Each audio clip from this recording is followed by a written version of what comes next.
لە ڕۆژمێری یادی 30 ساڵەی ڕاپەڕینی گەلی کورد لە باشووری کوردستان 11 ئاداری ڕاپەڕینی شاری هەولێرە دژ بە سەرکوتکاری و ستەم و چەوساندنەوەی ڕژێمی بەعز لەو میانەیەدا بەشداربووانی ڕاپەڕینی شاری هەولێر لەگەڵ ئەوەی شانازی بەو ڕووداوە گەورەیە دەکەن بەڵام پێیان وایە دەستکەوتەکانی ڕاپەڕین خزمەتکردن بوو بە حیزبێک یان دوو حیزب یان گروپێک یان دوو گروپ باز لەوەش دەکەن بەر لە ڕاپەڕین تەنها ئازادیمان نەبوو بۆیە ڕاپەڕینمان کرد. بەداخەوە ئێستا خەڵک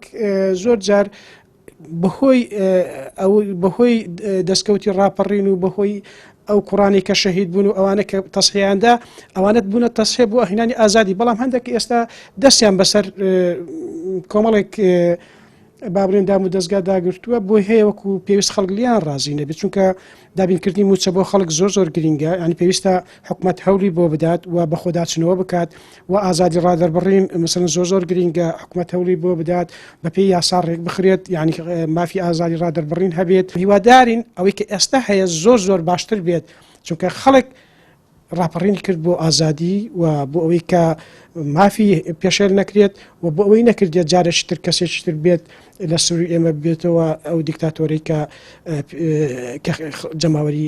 گەلەکەمان ڕایماڵی شانی سەگدار ئامادەکرا بوو لە کۆنە پێشمەرگەکانی کە هاتبوونەوە لە کۆنە پێشمەرگەکانی کە وەختی خۆی لە دوای ئەنفال گەڕابوونەوە لە پاشان نامەمان بۆ هاتبوو ئەو هێزانێک کە لەگە نیزام چەکدار بوون ڕێکخرابوون و خەڵکی تریش ڕێکخرابوو هەموو ئامادە باشی کرابوو لە ڕۆژی ڕاپەڕین دەکرێت بچین سەرژمێری شەهیدەکان بکەین لە ڕاپەڕین شەهیدەکان چێنە سەرژمێری سەرکردەکان شەهیدەکان بکەین سەرکردی شەهیدەکان چێنە سەرژمێری ئەو کەسانە بکەین کە لە ناوەندی هێزەکەی ناو خەڵکدا چێبوونە. پێشمەرگەیەکی دێرینیش دەڵێت ئەو دۆخەی ڕاپەڕینی دشکرا خەڵک برسی نەبوو دەرچوان بەبێ جیاوازی دادەمەزران بەڵام ئێستا هاوڵاتی برسیە بۆ نانووسکی خۆی دەستگیر دەکرێت دامەزراندن نییە گەندەڵی و قۆرەخکاری تەواوی جونگەکانی دەسەڵاتی گرتووە. ئامانجی ڕاپەڕین بۆ ئازادی بوو بۆ سربەخۆیی بوو بۆ سەروەری خاک و نیشتمانی خۆمان بوو بۆ ئەوەی بۆ خەڵک سربەستانە بژی بتوانێت ڕخنە بگری بۆ ئەو شتانە بوو بەڵام ئێستا هەر لە سەرەتای برین ئامانجەکانی ڕاپەڕین ئەوە دیارن هەر لە سەرەتاوە دەستی بە وەچی خەڵک باسی ڕاماڵی لە کوردستانی دەرکرد خاشین کوردستان ئازاد کرام ئەوانە کە هاتنەوە بەرپرسەکانمان ئەوەی بە تایبەتی بڕێک تەمەنی دیروی دەتانێت بە جووتێ پێراوی لاستیقەوە هاتنەوە بەڵام ئەوڕۆ خاوەنی ملیارەها دۆلارن ئەوە لەلای خاوەنی ئەنواع و ئەشکار کۆمپانیانە هەتا وای لات و هەر کۆمپانیای کە دروست دەکرێت دەبی لە بەرپرسەکان بی خەڵچکە بۆی نیە ئەوجا شەڕی براکوژی دەستی پێکردەوە ئامانجەکانی ڕاپەڕین بوو لە نێوان خۆیاندا ئەوش هەر لەسەر